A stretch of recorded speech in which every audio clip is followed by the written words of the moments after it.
Assalamualaikum warahmatullahi wabarakatuh.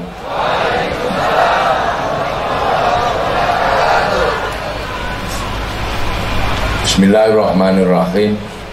Bismillah, alhamdulillah, wassalatu wassalamu ala rasulillah Sayyidina Muhammad ibn Abdillah wa ala alihi wa ashabihi wa azwajihi wa dhurriyyatihi wa ahli baitihi wa man tabi'ahum bi ihsan ila yaumil qiyamah.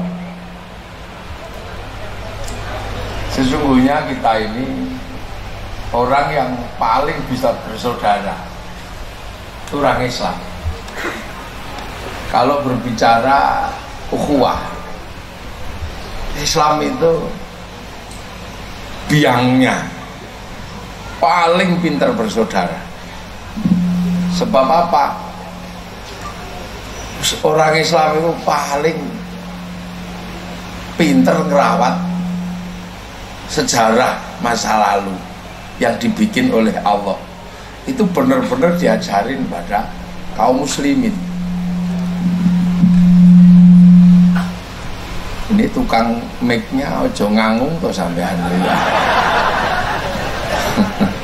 Sudah bising karena hoa, masa sampai sini bising karena mic? Ya, jadi ngangung-ngangung dah. Nah, itu orangnya di situ itu. Yang tukang sound ya. Waalaikumsalam. Oh, ini juga. Islam ini paling pinter bersaudara kalau mau memahami asas dasarnya. Kenapa? Karena orang Islam diajari untuk selalu mengingat titik-titik dan estafeta kehidupan Islam. Titik kehidupan awal manusia. Ya, titik awal yang disepakati oleh manusia, Adam dan Hawa, atau Adam dan Eve, itu yang paling bisa jaga itu Islam. Kenapa? Karena tempat turunnya Nabi Adam itu diabadikan oleh Allah, yang disebut inna awwala baiti wudi'a lin-nasi lalladzi bi Bakkah mubarakah wa hudal lil alamin, yang akhirnya jadi Ka'bah itu adalah tugu sebenarnya, monumen yang dibikin oleh Allah agar manusia itu nggak lupa titik awal kehidupan di muka bumi. Nah, itu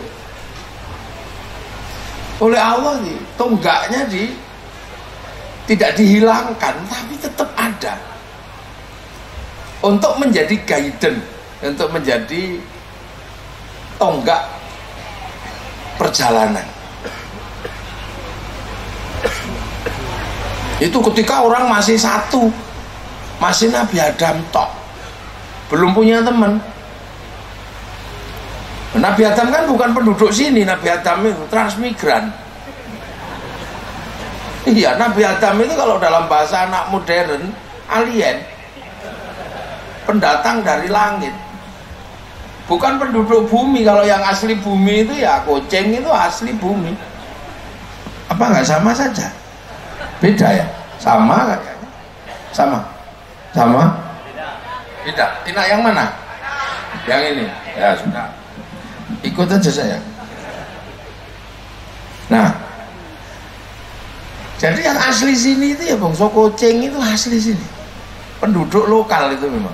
Harimau, beruk itu asli.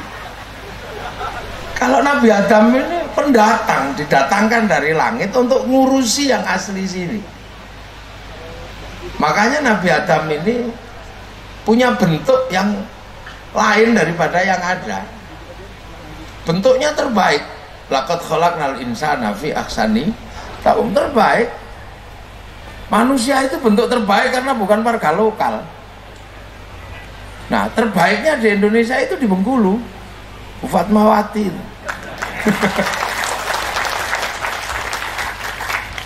Nah, jadi mulutnya paling baik kok manusia ini daripada mulut kambing. Baikan mulut manusia. Mulut kambing ya cuman gitu, kalau lapar itu beek, kalau pengen kawin mbak oo itu kan Kalau manusia apa aja ditirukan karena ini terbaik, pendatang langit, temennya malaikat, temennya iblis itu. Makanya kita musuhannya sama iblis. Wong kita itu dulu sekampung tinju. Loh, mulut manusia ini nggak bunyi bisa ngomong karena baik. Saking baiknya bisa ngomong walaupun nggak bunyi.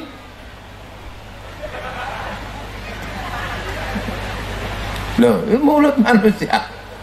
Setahu saya hanya mulut manusia yang bisa sweet-sweet itu. Tangan ini paling baik. Tangan monyet itu ya bisanya cuman paling nyakar. Nggak ada toh monyet terus cebok, itu nggak ada. Apalagi kok utak-utak upil itu nggak ada. Kalau tangan manusia baik, apa aja bisa, bahkan bisa ngomong.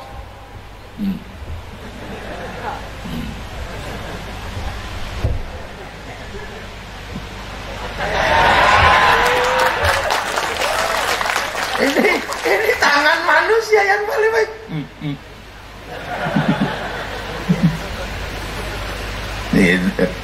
Nah, ini tangan manusia itu baik ini. Dan manusia ini menangan, pendatang. Burung yang jago terbang sama manusia nggak bisa terbang, kalah itu. Tembak kena, pelintang kena, tapel pun kena. Kalau nggak bisa diambil, baru di sarangnya udah diambil telurnya, kalah manusia. Ikan yang jago berenang kalah sama manusia. Nggak bisa dituba ya disetrum, nggak bisa setrum dijaring, nggak bisa dijaring diupek-upek, melet-melet itu ikan. Yang ini terbaik menangan. Angkasa sekuat itu bikinkan pesawat, gelombang sebesar itu bikinkan kapal. Hutan itu segede itu, kalau kedatangan manusia gundul. Dari dulu gajah di situ ya nggak gundulin hutan, manusia datang gundul. Iya, orang Jawa datang ke Bengkulu gundul semua jadi sawah. Ini gunung gundul kalau udah datang manusia. Nggak ada yang bisa ngalahkan manusia kalau sudah di sini.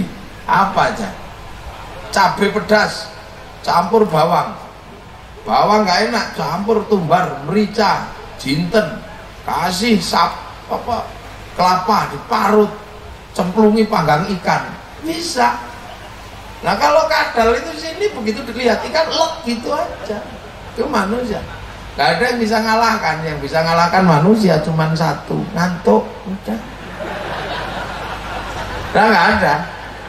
Nah ini karena manusia ini pendatang, selalu diingetin, kamu jangan lupa kamu itu pendatang, kamu besok pulang. Innalillahi wa inna ilaihi raji'un. Nah maka agar tidak lupa. Tidak lupa kalau sebagai manusia, turun pertamanya itu dikasih tugu. Inna awwala baiti wudi'a lin-nasi lalladzi bi Bakkah mubarakah wa hudan lil alamin itu. Setelah itu Nabi Adam sendiri kan sepi. Nah, ingat cintanya itu namanya Siti Hawa. Dicari kemana-mana nggak ketemu sampai 200 tahun. Jadi selama 200 tahun Nabi Adam turun ke bumi itu diuji rindu sama Allah. Makanya di muka bumi ini kita manusia ini nggak ada yang sakitnya ngalahkan sakit rindu. Makanya jangan rindu. Rindu itu berat. Berat sekali rindu itu karena ujian pertama Nabi Adam dan Siti Hawa itu rindu. Makanya 200 tahun Nabi Adam itu kelayapan kemana-mana nyari Siti Hawa. Karena waktu itu baru sendiri. Coba kalau sekarang rindu, gampang. Sering-sering ke warung kopi dapat tengkulaknya itu, dapat penjualnya. Dulu gak ada siapa-siapa ya, cuman Hawa, itu cuman gitu aja. Hawa. 200 tahun saya gak bayangkan Nabi Adam itu gedenya kan 60 hasta, 60 dhira. Sedhira itu segini, jadi sekitar 60 dhira itu ya 60 ini sekitar 50 meter lah tingginya itu. Lah kalau orang 50 meter bersuara itu kalah son ini suaranya. Wah, gitu. Lu gede Nabi Adam itu, wong kadalnya aja segede dinosaurus. Itu kadal itu kalau zaman Nabi Adam. Biawak itu paling ya cicak itu kalau zaman Nabi Adam. Gede Nabi Adam itu. Sungai terbesar di Bengkulu ini kalau Nabi Adam duduk macet sudah bikin PLTU.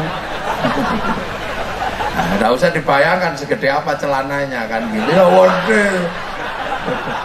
Kalau Bu Fatmawati jahit bendera lah, Bu Hawa itu kayaknya jahit celananya Nabi Adam, oh besar itu.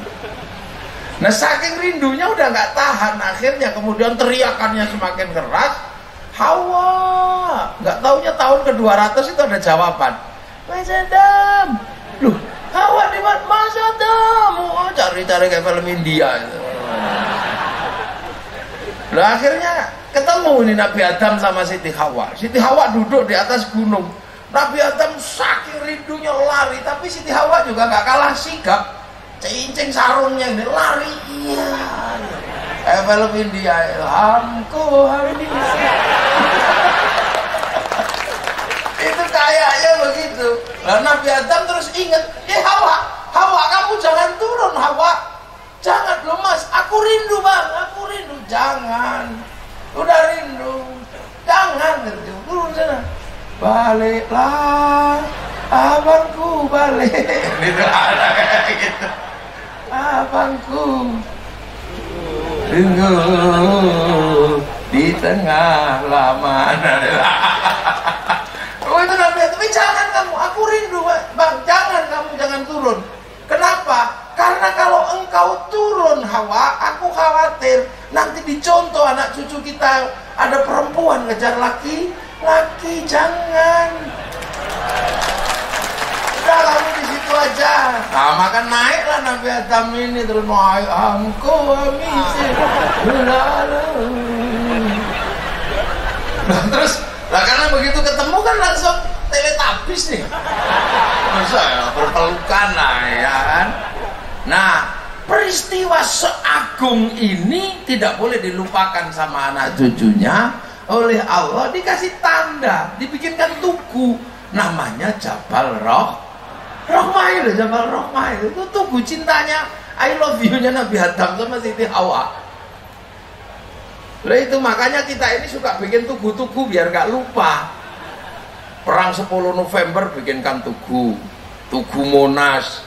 Di situ ada tugu Marlborough, tugu apa aja dibikin, sampai orang mati aja dibikinkan tugu biar gak lupa kalau di situ kuburan itu Islam. Makanya kalau kita yang masih jatuh cinta dan romantis dibikin tugu cinta. Pergilah makan bakso berdua, dulang-dulangan gak apa-apa, tapi tangannya jangan lupa ambil peso, ukir nama berdua di mejanya tukang bakso. Jadi suatu saat kalau ribut, kita bisa pulang deh, jangan ribut. Kenapa? Kita pernah rindu. Di mana buktinya? Ayo kita cari ke mejanya tukang bakso. Sampai sana mejanya udah dicat. Ini Islam. Betapa indahnya tonggak-tonggak ini dibangun. Dan dari sinilah sesungguhnya ketika makna Bung Karno menyatakan jas merah jangan sampai melupakan sejarah itu karena ini. Jadi Islam itu paling open. Kalau bahasa sini apa ya, open itu ya, paling utun ya, paling rajin lah menjaga dan mengabadikan peristiwa. Nah dari Jabal Rohmah ini kemudian manusia itu pisah. Kenapa pisah? Makanannya habis. Orangnya gede-gede makannya sehari sekintal kan lama-lama habis. Akhirnya terus pindah. Nah pindah-pindah entah kemana. Nah ini yang dalam bahasa Allah, ya ayuhan nas, hei manusia. Ya kita ini manusia, yang tadi itu kambing, tapi manusia. Inna khalaqnakum min dzakari wa unsa, aku bikin kalian laki-laki dan perempuan. Laki-lakinya Nabi Adam, wa unsa, perempuannya Siti Hawa. Wa ja'alnakum syu'uban wa qabaila, kemudian kalian kubikin berbangsa-bangsa, bersuku-suku. Lah dari situ Jabal Rohmah inilah berbangsa-bangsa, bersuku-suku, terus pindah-pindah. Nah cuman begitu pindah ini yang masalah. Begitu pindah masalahnya apa? Terus berubah. Ada apa? Iya panas ini, ajukan dikit. Ini sengaja ini panitianya, dibolongi di atasnya. Jadi kemungkinannya biar kelihatan tanpa lampu kan, ada sinar dari atas. Sudah ya, resikonya orang hitam itu. ya ada apa-apa lah, mau hitam sebentar aja kok. Nanti kan putih lagi. Saya kalau ke Bengkulu hitam. Coba lihat di Medan kemarin putih saya.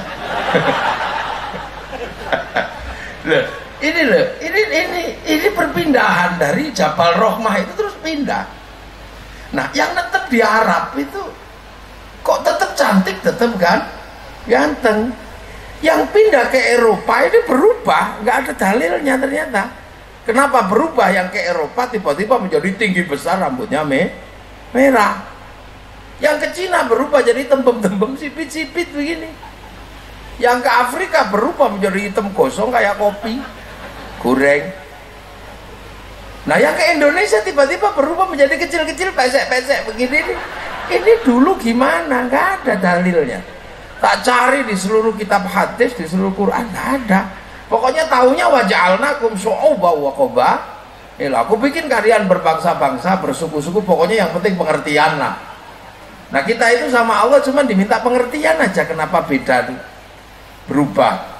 Yang di Arab kok tetap cantik, tetap ganteng, nggak usah kita cemburui. Biasa aja lah orang Arab cantik ganteng karena nggak ada air. Sehingga kalaupun nggak mandi tetap cantik, tetap ganteng lah. Kalau udah dibikin jelek nggak ada air ya kumel nanti. Dibikin kuat, keras memang. Eropa berubah jadi tinggi besar, rambutnya merah. Kenapa? Ya kira-kira aja, akhirnya kamakola kiro-kiro. Ya karena Eropa itu ada musim dingin. Ini belum selesai, ini musim dingin ini mendekati puncak. Minus bisa 41. Saya tanggal 23 kemarin mestinya ke negeri-negeri di sekitar Rusia. Saya nggak jadi berangkat karena sepulang dari Australia yang suhunya 45 derajat harus menempuh perjalanan ke sana minus 41 derajat. Saya nggak bayangin, saya 3 kali ke sana nggak bisa ngapa-ngapain. Kencing belum selesai sudah kering ujungnya, udah membaku slup gitu, susah gitu. Dinginnya luar biasa kalau sudah musim dingin. Nah, itulah kira-kira makanya dibikin gede, biar kalau kedinginan nggak mati. Nah, kalau dibikin kecil-kecil gini sekali kedinginan langsung mati. Kira-kira dalilnya juga nggak ada. Orang Eropa itu kalau musim dingin nggak ada matahari, sehingga kehilangan sinar ultraviolet. Sinar ultraviolet itu hilang, makanya kulit perempuan tidak punya pigmen, pigmennya hilang, maka berubah bintik-bintik kayak kulit tekek.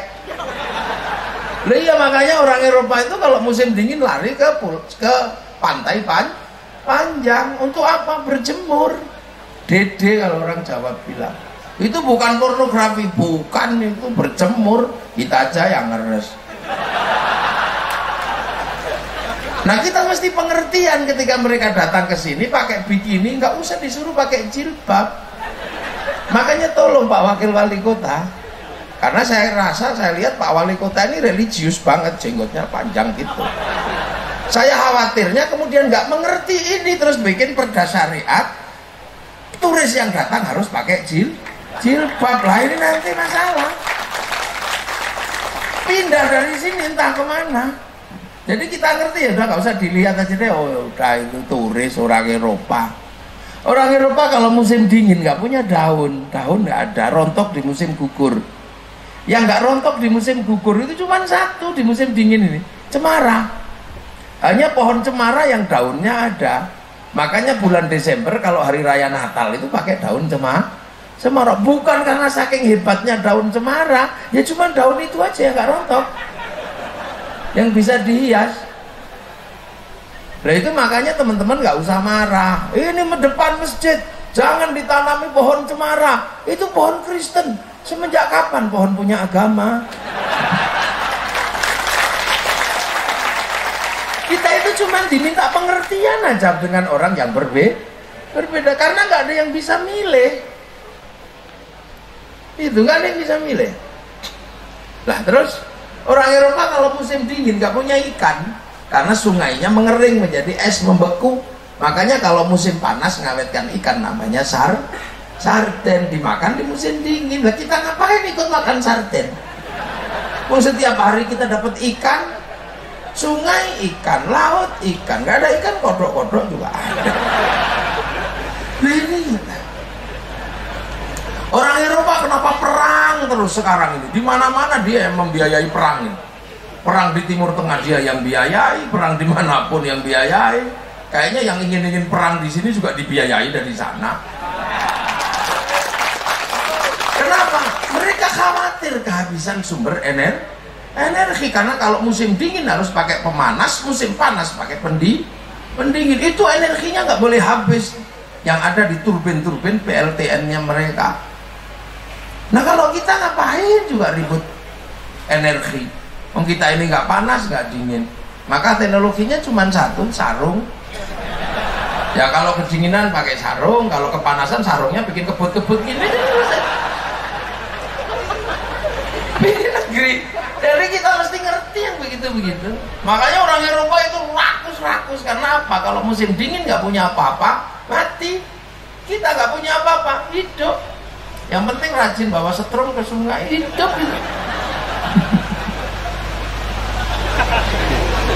Nah ini indahnya Indonesia. Orang Afrika kenapa dibikin hitam? Hitam begitu. Nah ya nggak ada dalilnya ya, tak kira-kira aja karena di sana ada singa gitu aja.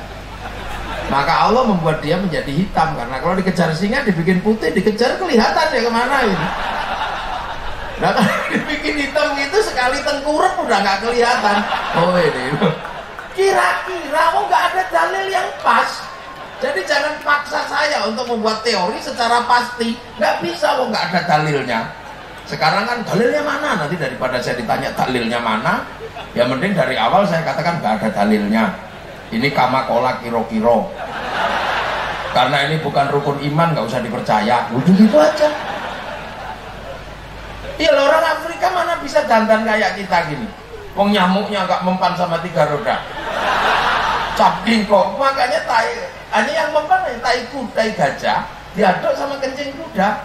Nanti saripatinya diusap-usapkan gini, nah itu baru mempan. Makanya mana ada bisa dandan. Keluar rumah lihat monyet yang gede sama-sama kelenteng gini, oh itu lari juga. Cina kenapa tembem dan sipit? Ya karena Cina ini kalau musim dingin salju turun, mataharinya keluar. Jadi silaunya luar biasa. Ya, lama-lama kan gini.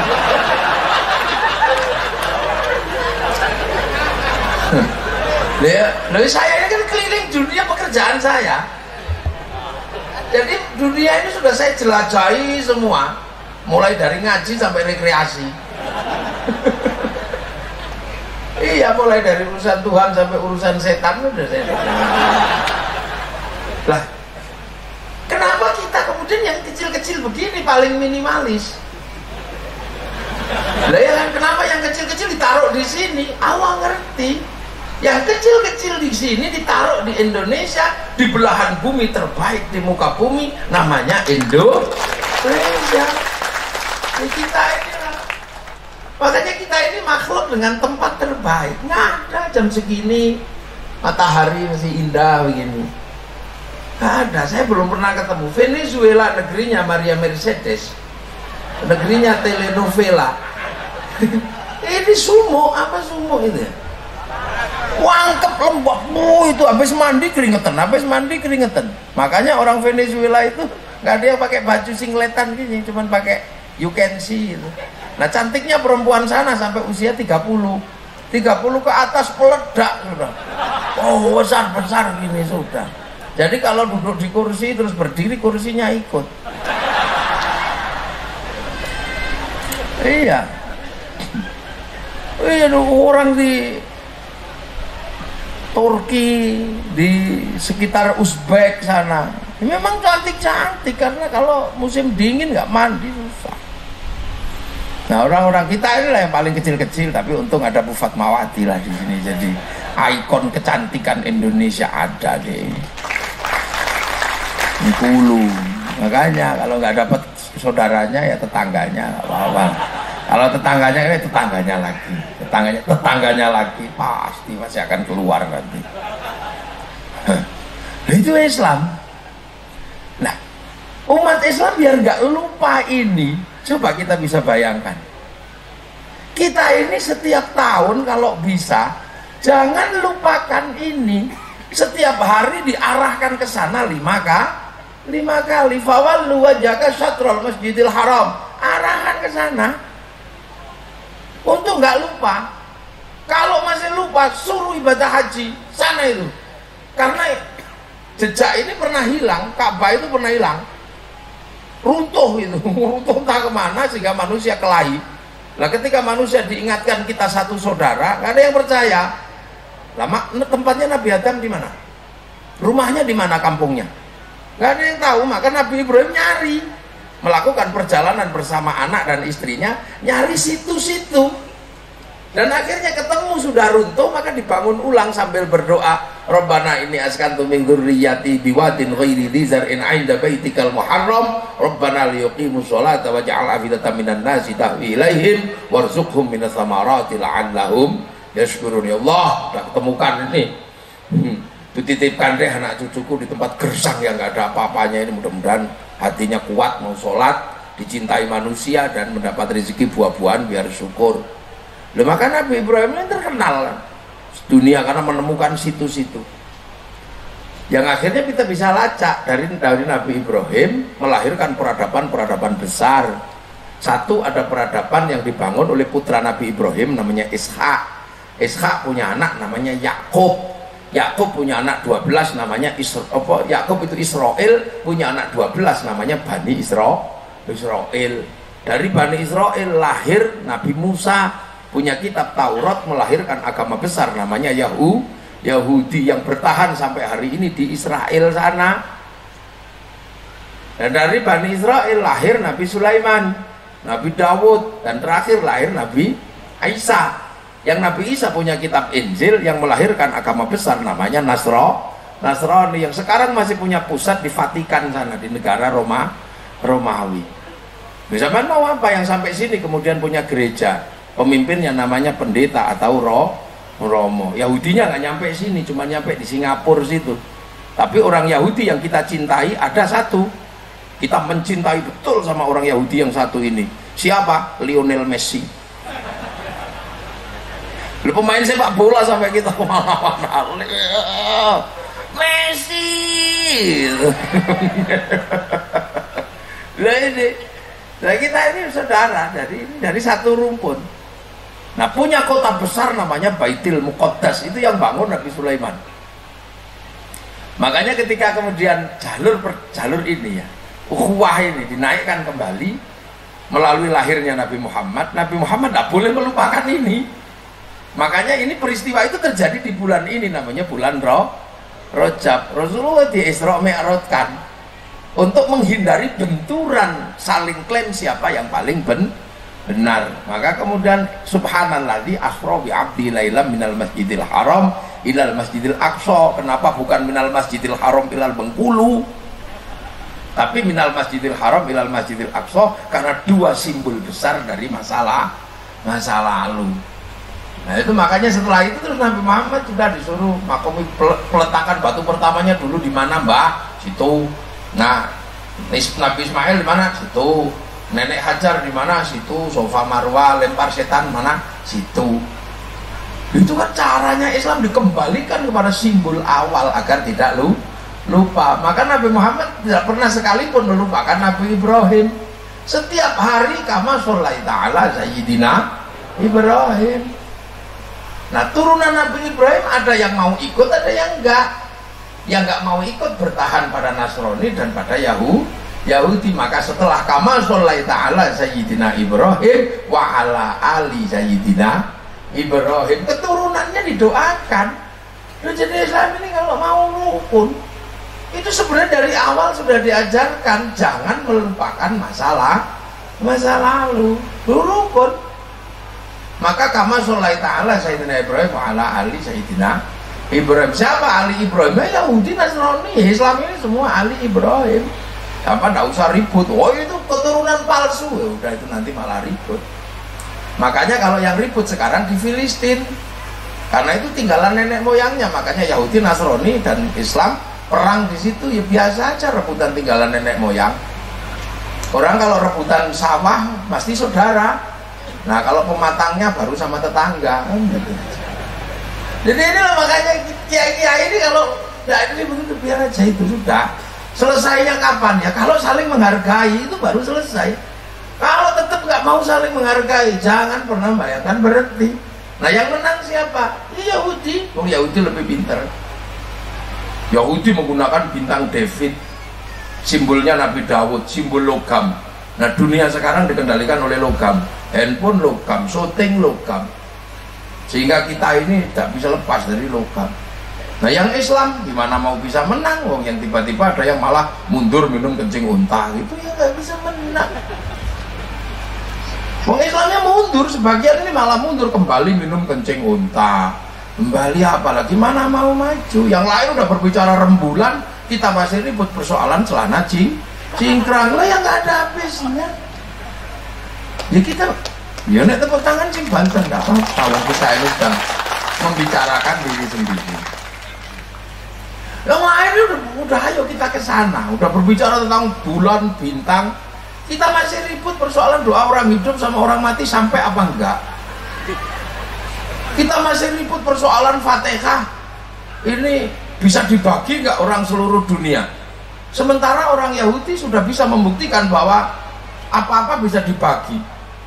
Nah, buktinya apa? Tinjunya Mike Tyson sama orang Yahudi disyuting, diangkat ke satelit, dibagi ke seluruh dunia. Bagiannya sama, namanya siaran langsung. Loh kok kita masih ribut doa bisa dibagi apa enggak? Mesti kamu nggak punya TV. Sederhana aja. Nah itu makanya Islam waktu itu menguasai betul. Di zaman Rasulullah Yahudi masuk, Nasrani masuk, menjadi Muslim. Nah akhirnya yang nggak bisa diajak kerjasama bareng dalam apa? Dalam kesepakatan namanya piagam Madinah. Kenapa? Laqad khalaqnal insana fi ahsani taqwim tsumma radadnahu asfala safilin illal ladzina amanu wa amilus lihatlah Nabi Muhammad ini mesti membentuk amanu wa amilus lihat. Tapi ayat itu kan diawali dengan watini wa zaitun wa turi sinina wa hadzal baladil amin. Watin ini sumpahnya Allah untuk Nabi Nuh, buah. Wa zaitun sumpahnya Allah untuk Nabi Isa, Nabi Ibrahim. Wa turi sinina sumpahnya Allah untuk Nabi Musa, gunung Tursina. Dan sumpahnya Allah untuk Nabi Muhammad apa? Wa hadzal baladil amin, dan demi keamanan sebuah bangsa dan negara. Jadi kalau mau membentuk amanu wa amilus sholihat, jangan lupakan baladil amin. Lah aksani takwim Indonesia ini yang paling ribet bentuk terbaiknya. Kenapa? Karena hampir seluruh bentuk terbaik ada di sini. Arab itu bentuk terbaiknya cuma satu, ya gitu aja. Makanya Arab itu satu bangsa, itu pun dipikul puluhan negara.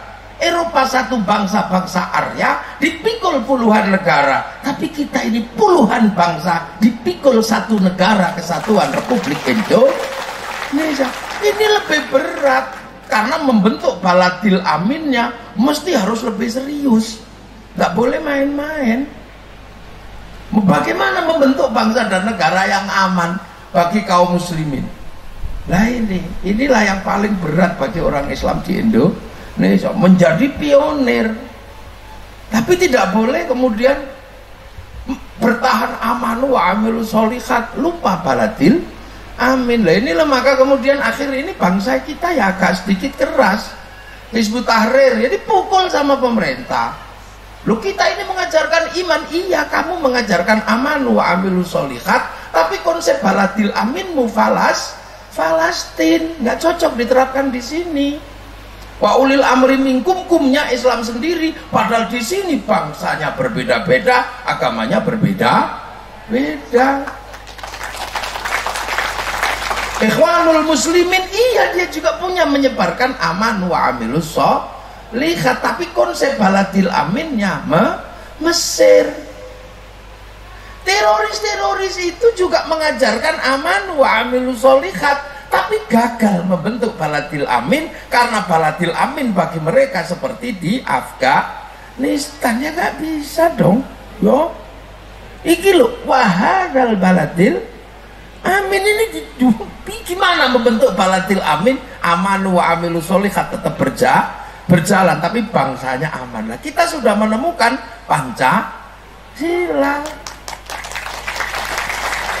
kita menemukan sila pertama itu yang pokok kul huwallahu ahad, tapi kalau dibunyikan kul huwallahu ahad ribut dengan yang lain, maka dengan ketuhanan yang maha esa. Ini kan cara membentuk baladil amin. Bendera ya semua pengen punya benderanya masing-masing. Saya ini Suriah Nahdlatul Ulama, saya pengen yang berkibar paling tinggi itu bendera NU, tapi di Indonesia nggak bisa, ribut sama merah putih. Makanya NU punya bendera itu benderanya NU, nggak usah dikibarkan pengganti merah putih. Hizbut Tahrir baru datang bawa bendera la ilaha illallah, ini bendera Rasulullah yang akan mengganti merah putih. Nah, sebelum diributi sama orang lain, ya udah diingetin sama Banser, biar diingetin sama kaum muslimin. Yang ingetin siapa? Saudaranya. Kalau diingetin sama orang Kupang langsung dibacok, diingetin sama orang bukan Islam langsung dibunuh itu kan. Tapi ya karena yang ingetin Islam, ya udah deh jangan gini, masih ngeyel bawah bakar aja deh benderanya, nah, gitu aja. Jadi kita ngingetin sebenarnya. Nah dulu tidak apa-apa sampai, tapi jangan kemudian menyanyi bendera merah putih. Kamu anti tauhid ya enggak juga. Kamu anti la ilaha illallah enggak. Santri di kampung-kampung kalau tahlil pakai la ilaha illallah. Jangan kemudian disamakan kamu anti palu arit. Ya iya kalau jadi bendera. Tapi kalau ke sawah ya tetap pakai arit, kalau nukang tetap pakai palu. Ini yang paling berat hari ini membangun konsep aman wa amilu sholihat dalam konsep besar baladil amin. Ini yang paling berat hari ini kaum muslimin. Kenapa? Ya karena sekarang ini semua orang pengen lompat ke sana, lupa dengan masa lalu. Makanya saya tadi itu jalan-jalan itu, oh ini loh Selat Pulau Panjang tempat biasa melakukan upacara tabut itu. Oh ini, saya bilang iya kan, tabot ya. Kalau orang Padang bilangnya tabui. Oh tabot itu di sini. Ini oh ini, oh berarti kalau di situ berarti Islam yang datang ke sini ini Islam yang orisinil kalau gitu.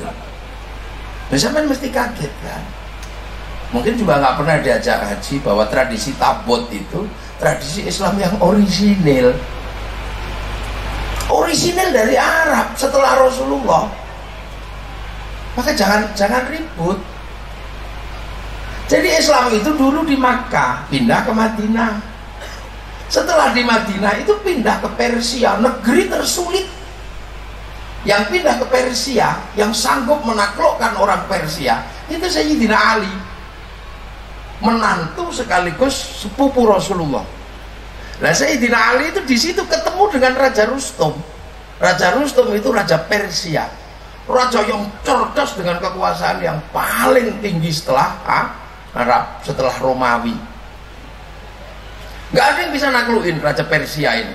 Sayyidina Ali masuk ke situ bawa dua anak kecil, anaknya sendiri Sayyidina Hasan, Sayyidina Husain. Kemudian bawa Siti Fatimah, hidup di situ. Lama-lama Raja Rustum ini tertarik, kok ada orang kok baik sekali kayak begini. Maka kemudian Raja Rustum berinisiatif ngambil menantu Sayyidina Ali. Ali, di negerimu kan laki-laki itu boleh beristri banyak. Kamu gimana kalau dapat anak saya? Nah Sayyidina Ali, enggak lah, karena saya pernah dilarang Rasulullah. Karena Siti Aisyah itu kan pernah komplain ketika Sayyidina Ali mau kawin lagi. Ya kayak Bu Fatmawati lah sempat komplain sama Bung Karno kan. Mau Siti Aisyah apa Sayyidina Ali mau kawin lagi, Siti Aisyah Siti Fatimah pulang. Ya, Mas Ali mau kawin lagi. Oh, lah terus kamu mau nggak mau ya? Aku mau pulang lagi. Sayyidina Ali panggil, ya Ali apa? Katanya kamu kawin lagi. Iya ya Rasul, dalilnya ada. Fankihu maqaba lakum minan nisa'i masna wa thulatha wa ruba' fa in khiftum alla ta'dilu fawahidah. Oh, itu kan dalilnya. Oh iya, tapi Aisyah nggak mau. Oh nggak mau ya Rasul. Iya, kalau kamu nikah lagi nggak mau, maka sebaiknya kamu pulangkan lagi ke sini. Karena kalau kamu menyakiti Aisyah, menyakiti Fatimah, kamu sama dengan menyakiti hatiku. Ya udah kalau gitu nggak jadi ya Rasul. Nah, akhirnya Sayyidina Ali, makanya ketika ditawari Raja Rustum, Raja Persia untuk nikahi putrinya, Sayyidina Ali nggak mau. Maka kemudian yang diambil menantu putranya yang namanya Sayyidina Husain. Nah, Sayyidina Husain ini hidup akhirnya di Persia situ, punya anak namanya Sayyid Ali Zainal Abidin. Sayyid Ali Zainal Abidin. Nah, tiba-tiba di Makkah dan Madinah ini konstelasi politik berubah. Ada konflik antara Ahlul Bait dengan Muawiyah. Nah, situasinya Sayyidina Utsman terbunuh, Sayyidina Ali pulang untuk mendamaikan situasi, terbunuh juga. Maka Sayyidina Hasan nyusul bapaknya, ini ada apa? Kalau begitu nyusul bapaknya, ribut juga di sana, maka pulanglah ini. Sayyidina Husain ini pulang lah. Di tengah jalan itu dicegat sama pasukannya Yazid bin Muawiyah tanggal 10 Asyura. Nah, ternyata tidak dicegat kok, dibantai pada tanggal 10 Asyura. Maka kemudian bulan Asyura menjadi bulan duka seluruh kaum muslimin sedunia. Itu bukan bulannya Syiah, itu bulan kaum muslimin sedunia.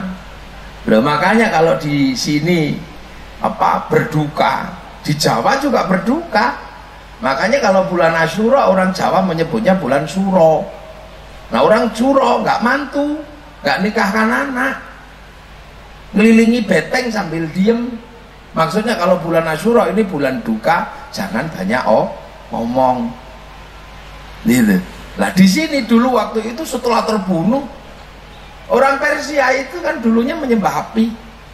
Nah, api Persia itu ditaruh di bangunan tinggi namanya Manaro. Begitu Raja Persia ini masuk Islam, apinya dibuang, Manaronya ditaruh di depan masjid. Makanya Masjid Persia kemudian punya Manaro. Nah, sampai ke Indonesia namanya menara, sampai Jawa jenengi Menoro. Itu dulu adalah tiang api Persia. Jadi itu bisa kita lacak dalam arkeologi pengetahuan. Makanya Pak Wali Kota, Pak Wakil Wali Kota mesti bikin studi. Jadi jangan buru-buru menyalahkan ini musyrik, ini apa, jangan dulu. Kita ini diajarkan untuk meninggalkan sejarah-sejarah besar.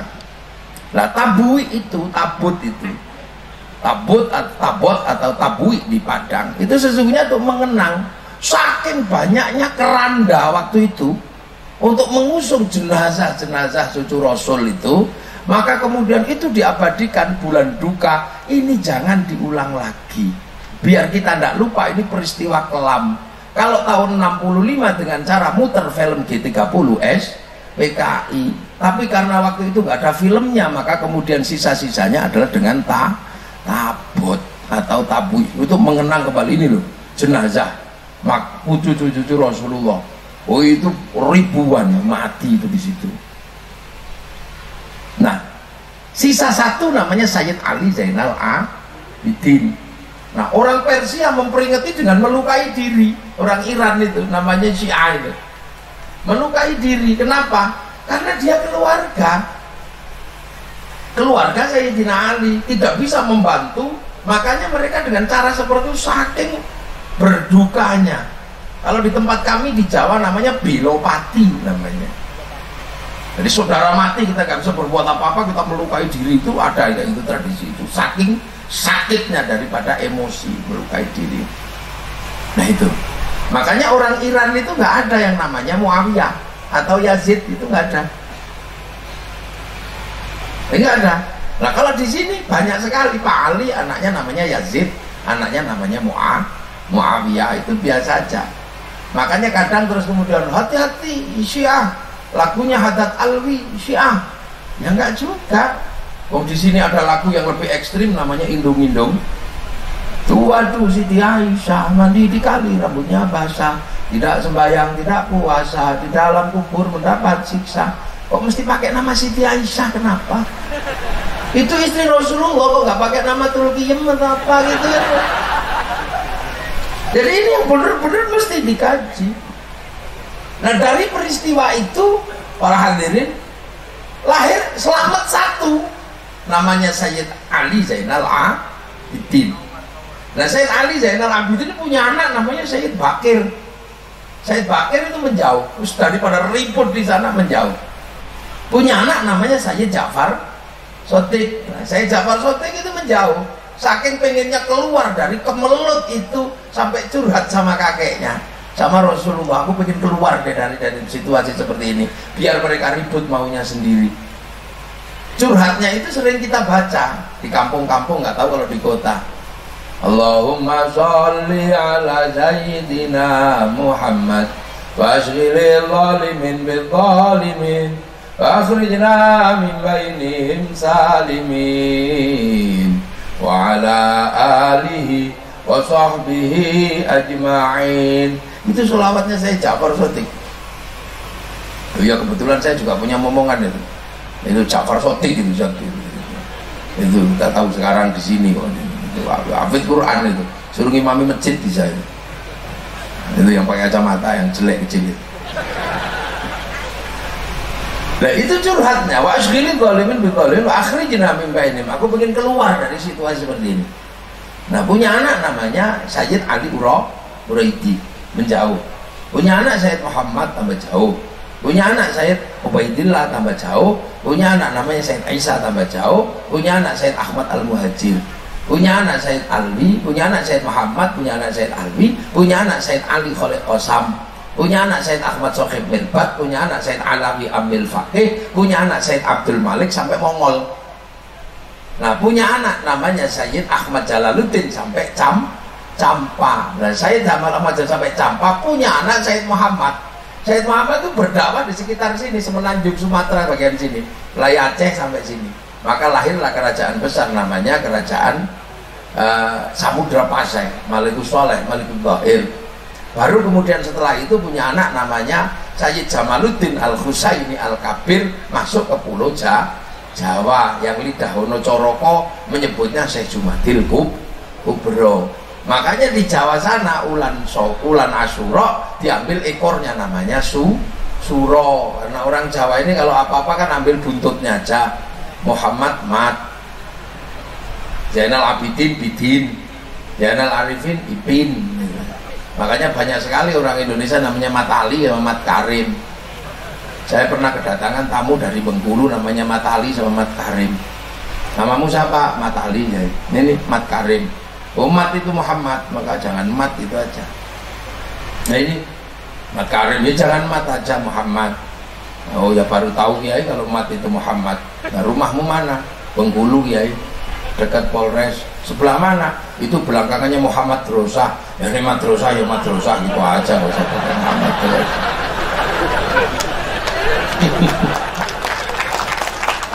Nah, ini kan bisa kita urut. Makanya kemudian di sini ada tradisi tabot. Jadi ini bukan orang bikin-bikin, itu bukan. Ini untuk mengenang hilangnya ukhuwah Islamiyah, di mana cucu Rasul sendiri dibunuh. Nah, di Jawa bulan Suro itu diperingati juga bikin bubur merah putih. Merah pertanda darah yang tumpah, putih tanda tulang yang pecah. Terus kemudian ada di situ namanya santunan anak yatim di bulan Suro itu. Makanya kalau bulan Asyura di Jawa santunan anak yatim untuk mengenang peristiwa terbunuhnya cucu-cucu Rasulullah. Dan ini jangan dibalik, ini Syiah, bukan, itu tragedi seluruh kaum muslimin. Syiah itu terjadi di Persia sana karena punya kekerabatan dengan Sayyidina Ali. Yang di sini ya biasa aja mengenang itu. Makanya sesungguhnya kayak gitu itu mesti dijelaskan. Jadi tidak orang kemudian ini musyrik, ini bid'ah. Bentar dulu.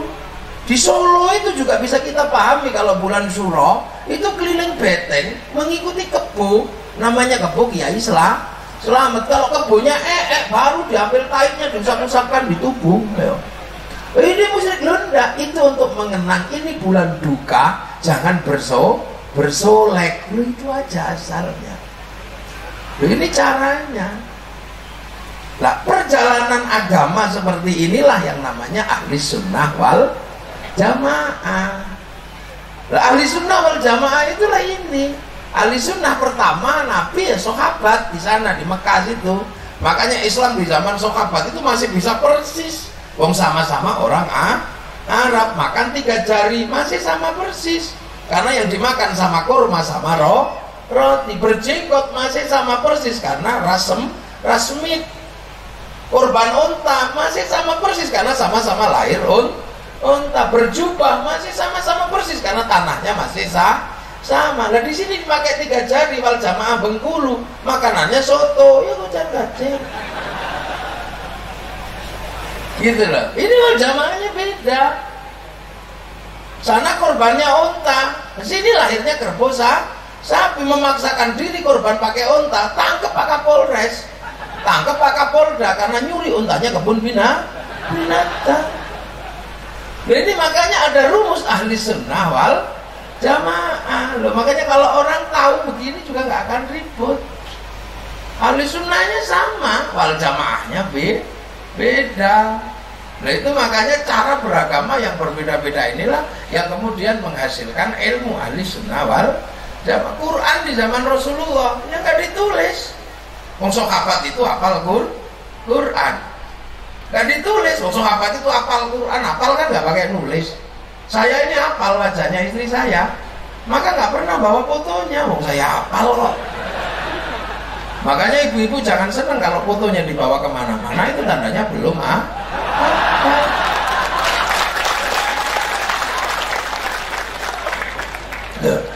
Tapi sahabat begitu meninggal, apa Rasulullah meninggal, sahabat ngajar bawahnya ini tabi'in wal jamaah kedua, ini udah nggak pinter seperti sahabat pertama karena nggak ketemu Rasul. Maka sahabat menuliskan. Itu pun sudah ribut Sayyidina Abu Bakar sama Sayyidina Umar. Kata Sayyidina Abu Bakar itu bid'ah, tapi kata Sayyidina Umar, oh enggak, ini kalau ini nanti nggak ditulis hilang. Nah, orang tidak akan ribut bid'ah kalau masih ketemu sunnah. Nah, sahabat itu tahu sunnah Rasul, maka nggak ribut bid'ah. Nah, kita ini sesama ahlul bid'ah ribut, saling membid'ahkan. Ini nggak ada habisnya. Sesama pengendara motor, bener-beneran motor yang apa yang paling baik, ini nggak ada habisnya. Kalau mau mengatakan motor itu baik, ya berbicara dengan bapak kita yang banyak sepeda ontel. Kalau mau mengatakan mobil itu baik, ya bicaralah sama orang yang mengendarai gerobak. Sesama pengendara gerobak, oh baik-baikan gerobak, ya bacok-bacokan. Sesama pengendara motor kok ribut, makanya sesama biskota dilarang saling mendahului. Sesama ahlul bid'ah kok ribut bid'ah, nggak ada habisnya. Gitu loh. Lah Quran itu bid'ahnya apa? Dicetak, ditulis. Begitu sahabat meninggal, tulisannya sahabat nggak bisa dibaca oleh tabi'in generasi keempat, generasi ketiga nggak bisa dibaca. Kenapa? Cuma longkek-longkek kayak cacing gitu aja. Makanya oleh tabi'in Quran itu dikasih titik-titik, bak titik bawah, tak titik dua. Yang kasih titik-titik namanya Abul Aswad Ad-Du'ali 65 Hijriah. Di generasi ini meninggal, bawahnya nggak bisa baca titik-titik tok. Di harokati fathah kasroh lemah. Yang kasih syakal itu Syekh Khalil bin Ahmad Al-Farahidi, gurunya Imam Sibawe. Disebar lagi yang baca beda-beda, generasi jamaah berikutnya beda. Yang Arab nggak ada masalah. Yang orang Andalusia waktuha keluarnya waktuhe. Yang orang Turki mustakin. Begitu kena orang Padang lekanui gitu. Lidah ini nggak bisa iya kan lekanui orang Padang. Makanya saya pernah dapat cerita dari orang Padang kalau baca Pancasila itu aneh. Pancasila cie. Yang dibaca itu bukan tulisannya, gambarnya. Cie, bintang pesagi 5, 2 rantai pangika kudo, 3 baringin barambui kribo, sampai sapi gilo, 5 kapas pembesi muko padi pangisi parui. Gitu. Nggak dibaca tulisannya, dibaca gambarnya.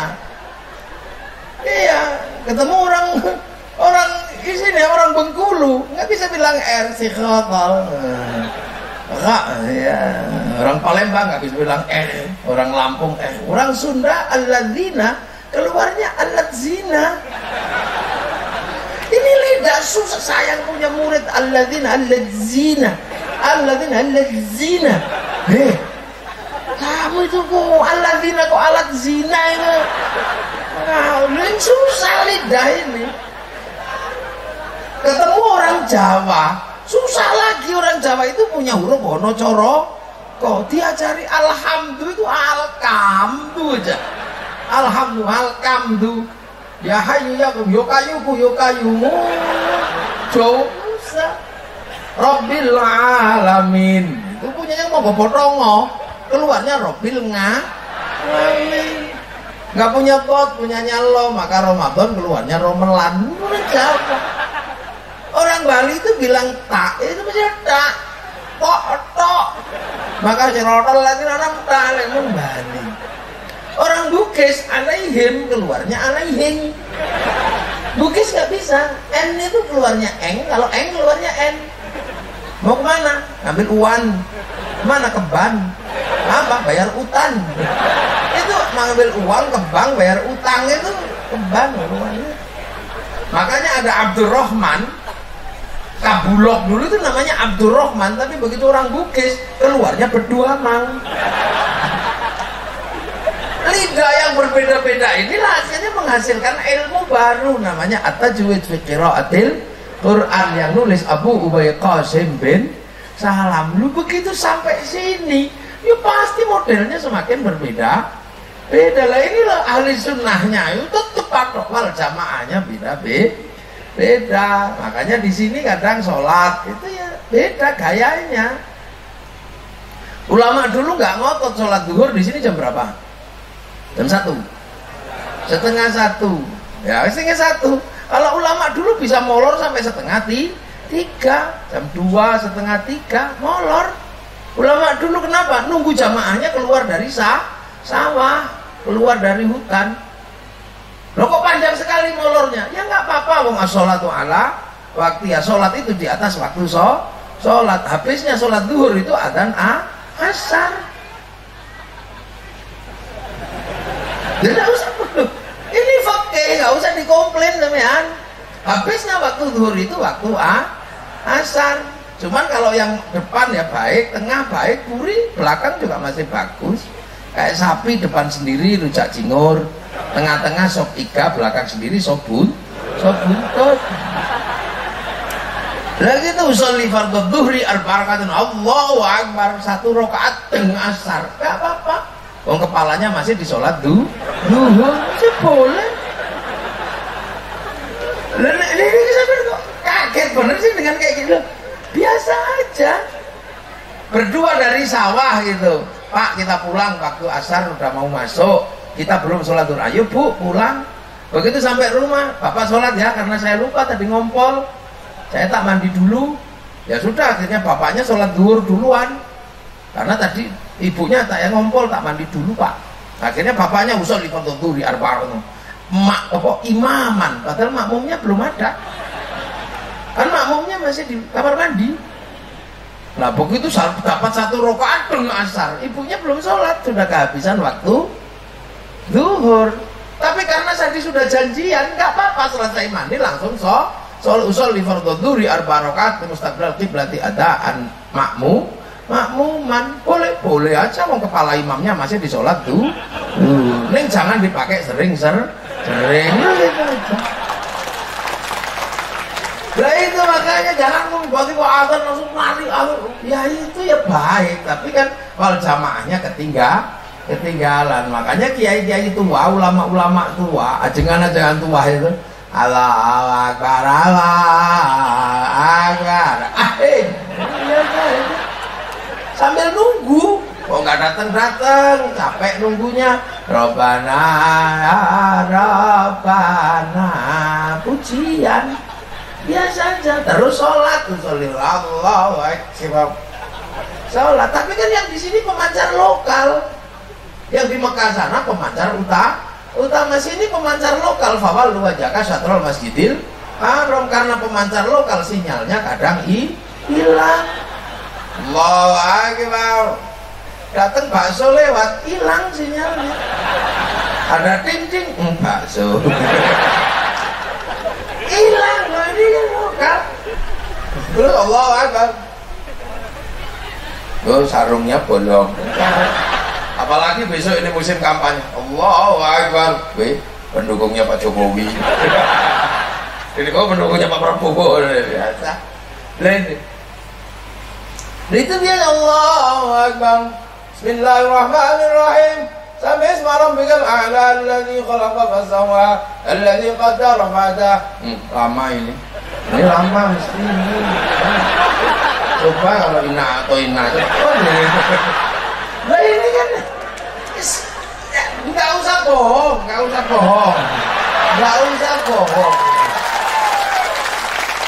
Kalau ini wal jamaah sini Allahu Akbar. Mulai tiba-tiba ada hujan. Ya Allah, kerupuk.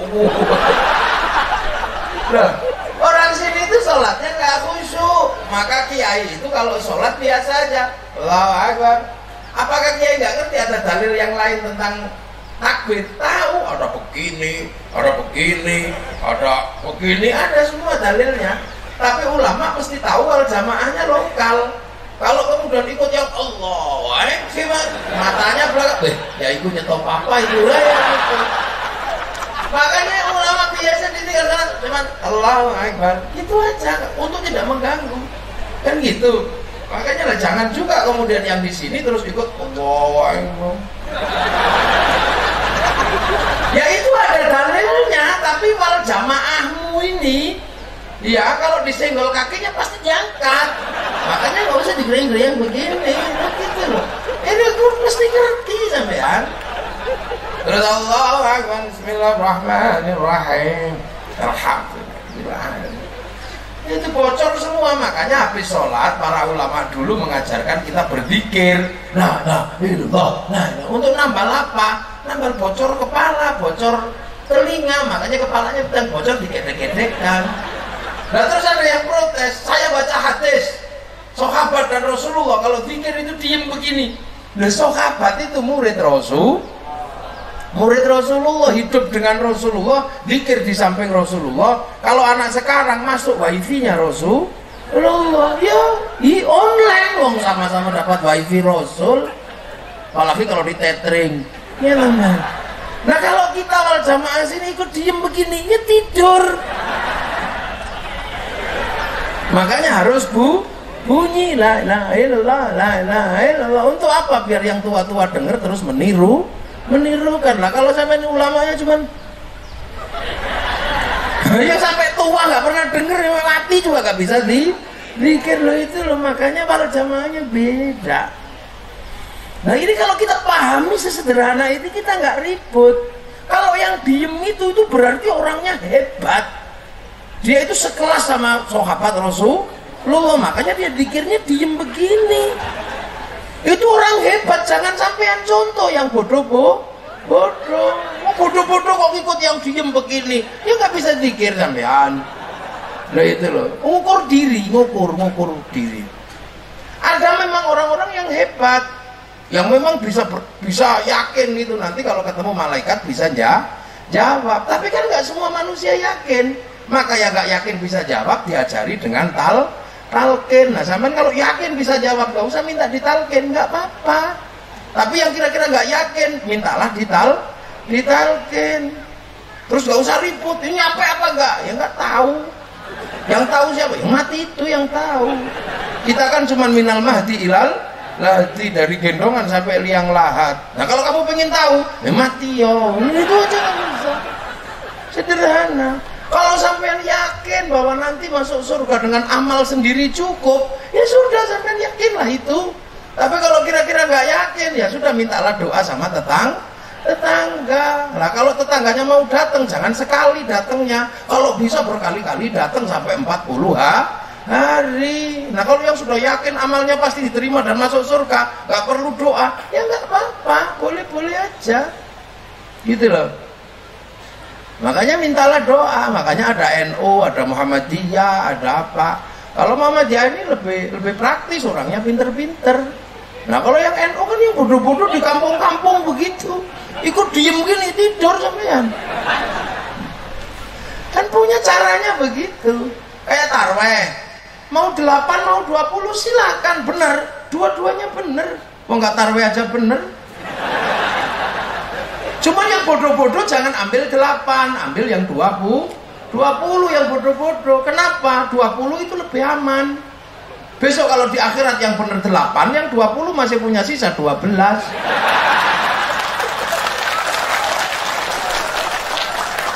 Jadi nggak usah berdebat gitu loh. Yang benar mana? Enggak.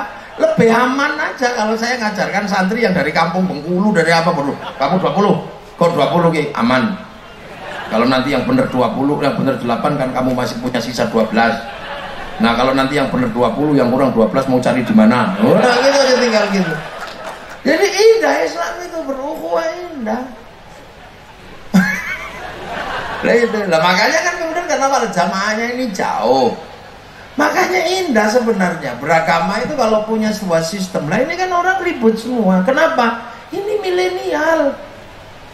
Ini milenial itu killings everything, membunuh segalanya. Loh iya, milenial itu kan percepatannya luar biasa. Kita dulu nggak bayangkan kalau ada milenial. Tahun 90 saya pengen lihat gajah Afrika, saya mesti nunggu siaran flora dan fauna. Itu kadang waktunya mau main diganggu sama siarannya Pak Harmoko, Pencapir. Kadang sudah mau lihat gajah, keluar siarannya Pak Murdiono. Itu A-nya panjang sekali, capek. Sekarang orang mau lihat gajah Afrika tinggal ambil handphone, tinggal di sini semua nih.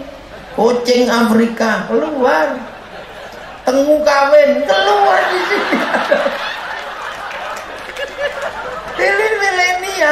Milenial itu cepatnya luar biasa. Saya dulu kalau jatuh cinta itu sakit karena rindu. Loh, cinta itu berat zaman segitu karena mesti nulis surat, cari kertas pink yang harum. Nanti kita tulis itu di situ. Apalagi polisi kalau berjauhan paling pengalaman.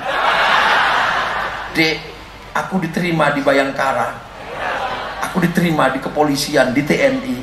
Pertanda kita akan jauh, terpisah jarak dan waktu.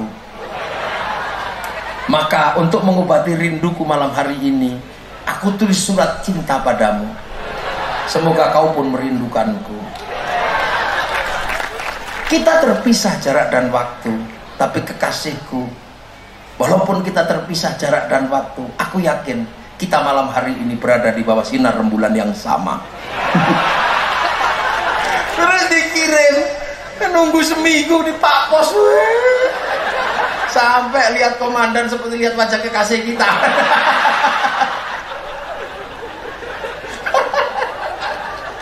Nah itu orang dulu. Sekarang mana ada begitu, tinggal angkat cepret gitu. Kirim langsung muah bawah. Ada. Ini milenial. Makanya orang milenial ini sekarang banyak sekali, terutama dalam beberapa hal itu berhubungan dengan sumber langsung. Ngaji tidak lagi kemudian melalui kiai, melalui wal jamaah, enggak, tapi langsung melalui handphone. Hadis nomor ini, hadis ini, hadis ini, hadis ini. Makanya jangan heran sekarang banyak sekali orang yang pinter lupa bahwa ini dulu bersumber dari perjalanan ahli sunnah wal jamaah. Ada manusianya dulu. Makanya kalau dulu ngaji ada manusianya, begitu pinter ada akhlaknya. Lah sekarang begitu pinter wong ngajinya dari handphone sambil ya nggak ada akhlaknya. Maka banyak orang pinter nggak punya akhlak. Ini salah, ini salah, ini salah, dan pede menyalahkan itu. Sampai begitu beda dikit langsung jelek sekali doanya. Iya kan? Ya udah bisa saya baca doanya nanti dari pos. Ya ini jangan begitu kita ini. Makanya kita ini kadang lupa bendera langsung bendera Rasul. Ahli ini salah, ini salah. Jangan begitu. Kita ini punya ahli sunnah yang berbeda, beda caranya ini. Bisa lagi kayak gini sholawatan tadi itu. Ini kan sholawatan. Apa zaman Rasul ada yang begitu? Ya kan ada. Zaman Rasul ketemu ya Rasul gimana? Ingin ayam goreng apa mie ayam? Mie ayam Kang bikin kan? Nah kita ini jauh, nggak pernah ketemu Rasul. Cuman dikasih syarat satu. Innallaha malaikatahu yusholluna 'alan nabi ya ayyuhalladzina amanu shollu 'alaihi wa sallimu taslima. Maka kita melakukan sholawat aja. Nah sholawat itu apa? Ya Allahumma sholli ala Muhammad itu sholawat. Yang paling pendek shollallahu ala Muhammad. Nah sholawat itu menghasilkan cinta. Seperti cinta. Kalau cinta itu yang paling pendek juga ada. I love you. Aku cinta padamu itu paling pendek. Agak panjang dikit. Aku cinta padamu. Makanya aku ingin hidup bersamamu 1000 tahun lagi. Dan aku gak ingin terpisah lagi sampai anak cucu kita. Loh itu juga dari cinta. Makanya sholawat itu ada yang pendek, ada yang panjang. Biasa aja. Allahumma sholli sholatan kamilah wa sallim salaman taman ala halul bil qad wa tanfariju bil qurab wa tuqdu bil hawa'i wa tunalu bil rohai. Ini seperti itu kita mengarungi hidup berdua deh. Biar kita berani. Aku pengen membangun bahtera ini. Ya sholawat juga sama. Cinta itu pendek juga bisa. Cinta pendek juga bisa. Lah, pujian cinta itu juga ada, cuman muji tok. Tapi ada yang muji sambil bawa oleh dek ini oleh-oleh dari hutan bunga. Lah makanya orang sholawatan itu ada yang pendek, ada yang panjang, sampai ada yang bawa tumpeng, ada yang bawa ingkung. Itu kan sama menunjukkan rasa cinta. Makanya terus kemudian sholawat itu dipakai, namanya sholawatan. Kenapa sholawatan? Karena orang Indonesia kalau pakai sesuatu akhirannya sarung kalau belum dipakai, kalau dipakai sarung. Celana kalau dipakai, kalau dipakai celana. Katok kalau belum dipakai, kalau dipakai katok. Makanya yasin kalau belum dipakai, kalau dipakai yasin. Nah, tahlil kalau belum dipakai, kalau dipakai tahlil. Dan itu karena kita orang Indonesia akhirannya Akhirnya sholawat dipakai jadi sholawatan. Ada yang sholawatan cara Jawa di kampung ada. Kalau ini ada orang Jawa pasti tahu. Kanjeng Nabi Muhammad lahir ing Mekah dino ni Senin 12 Mulut tahun gajah. Itu duwe sodan. Ada yang cara santri. Marhaban ya nurul aini, marhaban. Santri yang muda-muda Assalamun mustamirun Kulakini atajandat. Itu yang tua. Yang muda lah, yang tua-tua napasnya habis ya. Halo ya Nabi salam alaihi. Yang ibu-ibu yang penggemar dangdut Ya Rasulullah salamun alaik Ya Rabbi Asya Atfatayyaji Ya Uwailal Jud Ya Uwailal Jud Ya Uwailal Judi wal karami. Duhai senangnya pengantin baru. Deng. Ya karena mereka selama ini umat Nabi yang di sini penggemar dangdut dan gendong anak itu nggak enak, capek. Biar nggak sakit hati karena capek, ingatkan ini hasil pengantin baru. Yang orang Sunda Ya Rasulullah salam salamun alaik es lilin majece. Yang orang Jawa, ya Rasulullah salamun alaik. Oh itu orang Banjar. Ya Rasulullah salamun alaik, ya Rafi'a jani wa daraj. Kota Baru gunungnya Bamega, orang sana. Yang orang Jawa, ya Nabi salam alaika, ya Rasul salam salam, Anglia numpak. Ya, lah ini lah. Lah makanya kemudian orang sini tuh cinta Rasul. Makanya kalau sholawatan karena cinta, ada Habib Syekh datang, ya gitu. Mau nggak ngerti, gini-gini ada gendera sleng yo naik. Lah terus ada yang protes, jangan begitu kamu. Sholawat kok joget segala. Ini biasanya orang ngerti sholawat tapi nggak pernah sholawatan. Jadi sampai di sholawat nggak mengerti cinta.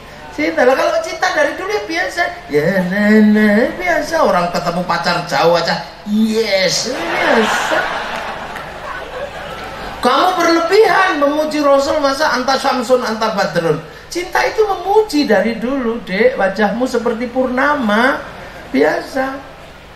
Ada yang itu musyrik, berlebihan. Ya jangan gitu. Dari dulu cinta itu berlebihan. Ya Rabbi bil Mustafa balik maqasidana, musyrik. Apa bedanya dengan dek? Sehari aku tidak bertemu denganmu, mati aku. Nah itu kalau dalam bahasa fikih ya musyrik. Masa gak ketemu sehari mati. Wong kalimat cinta kok dibahas? Gak bisa, kalimat cinta itu jangan dibahas. Ingin ku mati bila tak ingat dosa, ingin rasanya aku pulang ke rahim ibu. Itu kalau dibahas bisa ribut sama bapakmu. Kepalamu segede itu masa mau kembali ke rahim ibu? Ribut. Romai Rama kehilangan cintanya, kalimatnya musyrik. Iya kan, kehilangan cinta Romai Rama. Ku tahu rumus dunia, musyrik itu. Masa kamu ngerti rumusnya dunia kayak Allah aja? Orang pacarnya hilang, kalau rindu itu tanya Allah, nggak SMS. Bila pacarnya hilang nanya Allah, karena apa? Rindu ini cinta. Seandainya aku bertemu Tuhan, akan kutanyakan tentang dirimu. Nah coba, pacar hilangnya nanya Allah, ini cinta. Nah makanya orang sholat itu cinta lah. Inilah kalau jamaah yang jauh butuh pengantar seperti inilah. Kalau ini terjadi orang pasti rukun. Oh itu orang kampung yang duhai senak ya Rasulullah. Oh itu penggemar dangdut. Nanti tinggal gitu aja. Kalau ada orang ngimami sholat kok pakai robana, ya robana. Oh itu pasti makmumnya masih di sawah itu. Kalau tidak ya sudah datang tapi malah ngerokok depan masjid. Karena gitu kan indah pahamnya. Ada orang tinggi, illallah. Oh pasti itu kepalanya bodoh itu. Kalau diajak sholat toleh maka diajari illallah. Orang bakal pesta tasbih gini. Oh itu berarti kalau zikir tangannya itu nggak bisa zikir, biar nggak gini-gini dicepeli tas dulu. Itu kan indah orang. Oh itu ditalkin. Oh itu berarti orang bodoh yang mati. Takut nggak bisa jawab, minta ajari. Oh itu kok nggak ditalkin? Oh berarti orang pinter yang mati, yang sudah pasti bisa jawab tanpa ajari. Oh itu kok ada orang mati sampai 7 hari nyembelih kambing, nyembelih apa? Oh itu pasti nggak berani masuk, nggak takut ke akhirat, nggak punya pahala. Maka minta doa sama tetangga lah. Kalau ada yang sepi habis mati, oh itu berarti orangnya pede dengan amalnya, pasti masuk surga. Lo gitu aja kok susah sih? Nggak usah dibikin pusing. Ada orang yang sampai tarweh 20 kali, oh itu berarti jarang sholat orang itu. Makanya takut nanti keliru di sana ngambil 20. Oh yang 8, oh itu berarti paket hemat, dia sudah banyak pahalanya. Begitu aja kok susah sampean mami gitu. Seperti gini, Pak polisi tiba-tiba manggil saya dari Jawa untuk ngaji. Oh berarti Pak polisi ini jarang mengaji. Itu aja kok susah. Jadi kau bisa Nggak usah mikir, wah ini kampanye. Enggak, biasa aja. Oh, karena polisi itu jarang ngaji, karena setiap orang mengaji, orang sholat dia jaga. Lah ibadahnya polisi, ibadahnya tentara itu kan di lapangan. Kalau ibadahnya camat ada di kecamatan, ibadahnya lurah ada di kelurahan. Jangan kok lurah waktunya sholat duha sampai asar sholat duha. Ya enggak jadi ibadah itu namanya. Emang ibadah cuman itu? Enggak. Ini jadi tentara sudah ibadah. Kenapa? Karena membangun baladil amin. Tanpa polisi nggak ada keamanan, tanpa TNI nggak ada keamanan. Kalau isinya santri semua, oh ayam habis.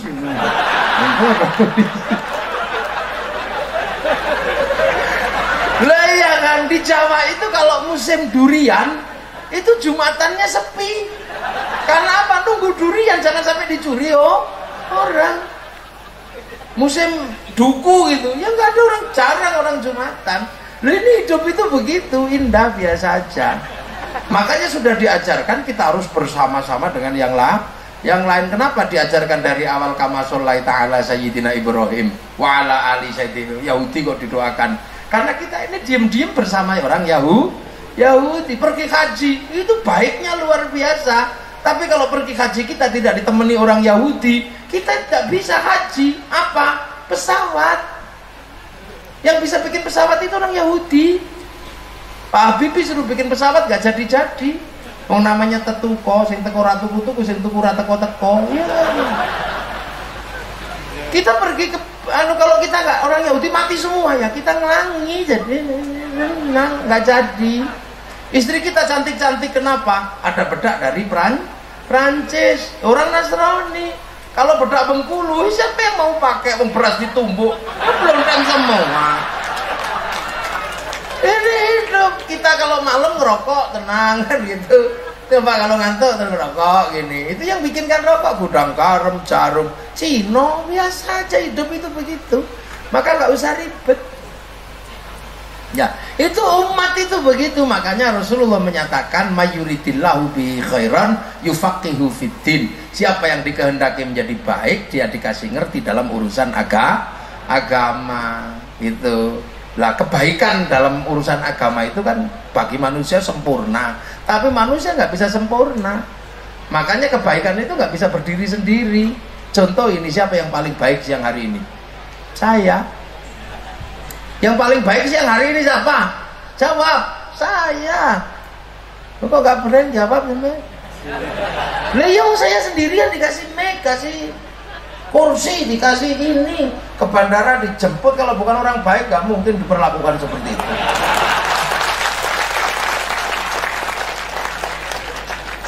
Itu kalau ditanya yang paling baik siapa? Saya. Tapi saya nggak boleh menyatakan saya yang paling baik, sebab saya kelihatan baik karena ada Pak Kapolres, ada Pak Kapolda bikin acara, ada panitia yang bikin acara. Coba kalau nggak ada panitia bikin acara, apa saya duduk di sini? Ya nggak mungkin. Nah kalau sudah gitu baik mana? Baik saya apa baik panitia? Ya, baik panitia kan loh. Itu dua aja udah ribut. Siapa yang baik, saya apa panitia? Udah ribut dua. Seperti telur apa ayam, duluan mana bisa ribut. Kata panitia, ya kalau nggak ada saya, kiai nggak kelihatan baik. Nah, kalau saya jawab, ya kalau saya nggak datang jelek juga. Udah itu berdebat sampai 50 hari juga nggak selesai. Kiamat kurang 2 hari pun nggak selesai. Itu baru 2 kebaikan itu. Apalagi lo tambah 3, tambah yang di sini. Ya ini namanya pengajian karena kami hadir kiai. Kalau kami nggak datang, kiai itu tidak pengajian. Apa namanya? Itu cek sound. Nah ini loh. Jadi mayuridillahu bihi khairan. Khairan itu nakiroh. Nakiroh itu kalau apa khairan kok nakiroh itu maknanya khairan kamilan, kebaikan yang sempurna. Lah kebaikan yang sempurna nggak mungkin milik manusia. Manusia nggak sempurna, maka baiknya manusia nggak bisa berdiri sendiri. Sampean di sini kalau tukang yang komplain lagi nanti tukang nata teropnya ini. Ya kami yang baik ya. Lah kok bisa? Lah kalau nggak kita pasakin terop, bubar pengajian dari tadi, kepanasan. Tuh, padahal yang masang terop itu juga nggak sholat duhur kan? Kan nggak mungkin jadi yang masang ini kiai ya enggak lah. Polres juga cuma nyuruh. Wah, terus langsung yang tukang son, kami yang baik ya, kalau sonat matiin dari sini udah nggak bunyi. Padahal tukang son itu kadang sonnya dipegang saya, kadang dipegang Syahrini kan gitu. Sama tukang syutingnya juga, kalau saya yang baik ya aku tak syuting mendokumentasi. Nah yang komplain orang Jepang, kalau kita nggak bikin syuting ya kalian nggak punya syuting. Nggak ada habisnya karena kebaikan itu. Makanya seandainya kebaikan siang hari ini, pengajian ini menjadi jalan kita masuk surga, yang masang terop juga punya jalan masuk surga, yang nyuting juga punya jalan masuk surga, yang duduk di sini semua masuk surga, yang tidur di sini juga masuk surga. Makanya kalau ngaji tidur nggak apa-apa.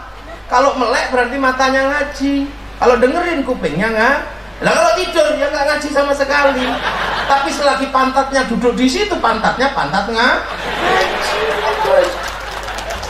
Nanti kalau di akhirat ditanya, mana pahala ngajimu di mata? Habis ya Allah. Lah kok habis? Aku tidur ya. Mulutmu habis juga. Wong dulu aku habis pulang ngaji ada orang aku bilang, wow, udah habis. Nah terus pahalamu yang nyisa di mana? Yang di pantat kayaknya ya Allah. Nah kenapa kau duduk? Saya tetap duduk. Ya sudah hitung pantatnya. Wa tasyhadu arjuluhum. Oh iya pantatnya ada pahala ngaji. Udah pantatmu masuk surga. Nah itulah makanya para ulama sering semaan Quran, masjid dipasang speaker untuk apa? Untuk yang tidak bisa ngaji. Nanti ditanya, mana ngajimu? Gak bisa baca. Lah Quranmu di mana? Di kuping kayaknya ya Allah. Lo kapan kok ada di kuping? Waktu itu dengerin kaset bunyi di masjid. Oh ya sudah, kupingmu masuk surga. Mungkin gitu. Makanya kalau ada acara kebaikan, ikutlah walaupun sedikit. Ambil sampahnya baik, syutingnya baik, apa-apa aja baik. Nah ini yang kadang kita tidak bisa memahami ini. Kalau kita nggak memahami ini, ya semuanya merasa paling baik gitu. Oh ini nggak boleh, ini nggak boleh, ini haram, Pancasila nggak boleh, Pancasila haram. Nah kalau Pancasila haram, hidupmu dosa terus. Kenapa? Karena setiap uang itu ada stempelnya Pancasila, dosa. Makanya kalau baik jangan merasa paling baik. Nggak ngerokok itu baik, bersih, indah. Perempuan suka laki-laki tidak merokok. Jadi kalau nggak ngerokok ya nggak ngerokok aja. Kenapa kamu nggak ngerokok? Nggak boleh sama istri gitu. Saya ini bukan perokok. Kenapa? Istriku cerewetnya masya Allah. Istri saya bau rokok. Makanya akhirnya saya ini laki-laki yang tidak merokok. Iya. Nah kalau ditanya kenapa Kiai nggak ngerokok? Nggak boleh sama istri saya. Udah gitu aja. Ini ada yang lebih keren. Kenapa kamu nggak ngerokok? Haram. Kok haram gimana? Kok nggak ada hukumnya? Kalau kamu mengharamkan rokok, hati-hati, itu nggak ada hukumnya. Jangan kamu haramkan. Kalau kamu haramkan rokok, waspada. 174 triliun cukai rokok diambil oleh APBN. Kalau cukainya haram, APBN-nya haram 174 triliun. Masuk APBN, APBN-nya haram. Untuk bangun jalannya haram. Makanya kalau yang mengharamkan rokok, awas hati-hati, haram, dosa lewat jalannya pemerintah. Nah, jadi baik-baik aja, nggak usah terus Pancasila haram, Yahudi mati. Jangan itu, biasa aja hidup itu. Kaum muslimin makanya yang lembut, kaum muslimin itu kalau hati kita lembut, orang lain ikut lembut. Makanya orang yang lembut hatinya karena ketahuan kita lembut, pindah ke kita namanya mu'alaf. Kita ini kan keras semakin ini. Itu biasa aja lah hidup jadi kaum muslimin itu. Yang lain mikir rembulan, kita mikir sana. Nah ini kalau itu kita pahami aja, ukhuwah terjadi. Kenapa ada kiai sarungan, ada kiai pakai celana? Saya cuma mengatakan ikut kiai sarungan lebih aman daripada ikut kiai pakai celana. Loh kok bisa gitu kiai? Iya, nanti kalau kamu ikut kiai sarungan di akhirat, kamu gandoli, nggak mungkin dia lari. Karena kalau lari kok pelot-pelot kayak itu, tadi pegangi, udah ikut. Nah kalau ikut yang celanaan, wis gitu lepas sudah, tinggal lari. Itu guruan saya, ngomong-ngomongan saya banyak. Iyalah kalau banyak ya, kaum muslimin itu begitu. Ada yang sudah sholat, ada yang belum, ada yang sudah sholat tapi bandar dadu, ada. Itu biarlah diurus sama ulama, diurus sama kiai. Bersihkan semua nanti dulu ya bisa, tapi ya pelan-pelan. Nah, itulah. Ya, nah, cara beragama sebenarnya kan indah-indah aja. alat musik ya gitu, ada yang tutang-tung, ada yang pakai mulut tum. Kalau yang ini terbangan, yang kalau tum nasyid. Kalau ada orang kesurupan yang cara kampung namanya suwu atau jampi. Yang agak modern dikit namanya ruqyah. Terserah mau milih ruqyah apa milih jampi sama aja kan gitu. Kita pergi kemana-mana kalau pengen aman bawa akik di apa, diinstal oleh doa.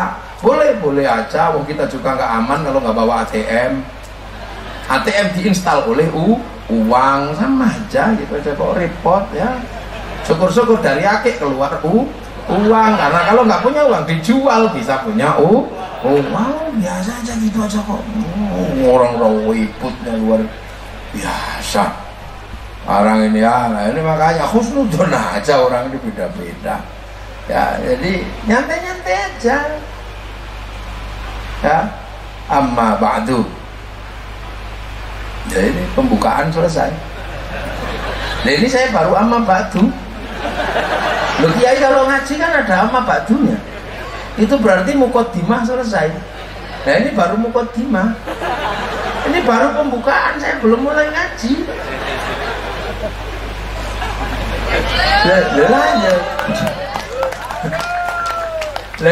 Inilah makanya Islam itu punya caranya yang luar biasa untuk merawat ya, karena kita ini puluhan bangsa berbeda-beda, makanya kalau makan bareng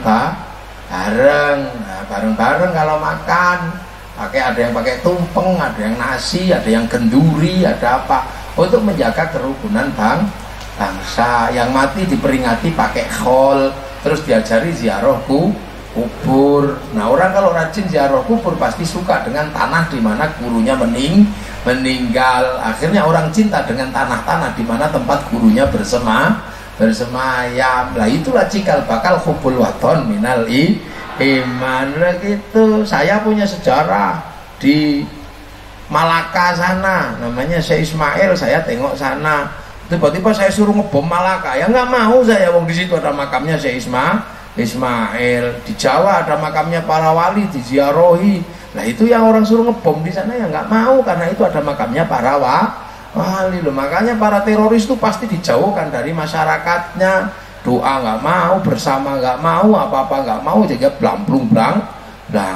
Makanya menjaga bangsa dan negara ini jauhkan dari Islam-Islam yang seperti itu. Kamu mau jaga bangsa dan negara, kamu dekatkan dengan yang model begitu, ya negaramu siap-siap hancur loh. Itu loh, makanya kita ini punya persiapan panjang untuk menjelaskan bagaimana bangsa dan negara ini harus tetap ada dalam konsep besar wahadzal baladil amin ya. Makanya jangan salah sampean ya, siapapun pemimpinnya pilih yang mampu menjembatani baladil amin gitu. Pilih yang mampu menjembatani baladil amin itu aja. Saya kadang ini ini kok radikal ini terus mau kemana ini, dikit-dikit salah. Ini bangsa harus bergerak dan terus berjalan. Kita ini punya bangsa yang nggak mudah. Nilai tukar rupiah nggak usah dieksploitasi. Ini negara gagal kata siapa? Semenjak zaman dulu nilai tukar rupiah kalah sama Singapura dan Malaysia, karena Inggris punya kejahatan terhadap Indonesia melalui Singapura dan Malaysia. Singapura dan Malaysia dikasih 1 jam lebih awal dari jam Jakarta, sehingga bursa efeknya buka 1 jam lebih awal daripada bursa Jakarta. Hasilnya apa? Saham terbaik habis dulu di Singapura dan Malaysia, yang jelek-jelek baru masuk Jakarta. Ini persis ibu-ibu datang ke pasar kesiangan dapat apa loh, ini kan dipikir dulu. Sekarang harga tuh naik apa? Harga karet, harga apa? Dulu karet ini dirajai oleh Indonesia. Sekarang beberapa negara di Amerika Latin mengkebunkan karet, dan karet sendiri sekarang banyak sekali yang digantikan oleh crude, oleh minyak bumi. Sawit turun, dulu naik karena produsen minyak olahan semua dari sawit. Begitu sekarang minyak sawit dianggap berkolesterol, penuh, menyebabkan kanker jantung, pindah ke minyak nabati yang lain. Lu ini kan permainan dunia, kita nggak usah ribet. Dulu buah naga dikuasai oleh Cina, sekarang Cina bangkrut, buah naganya dibuang di jalan-jalan. karena orang Sumatera dan orang Kalimantan mengkebunkan buah nangka. Ini komoditas dunia.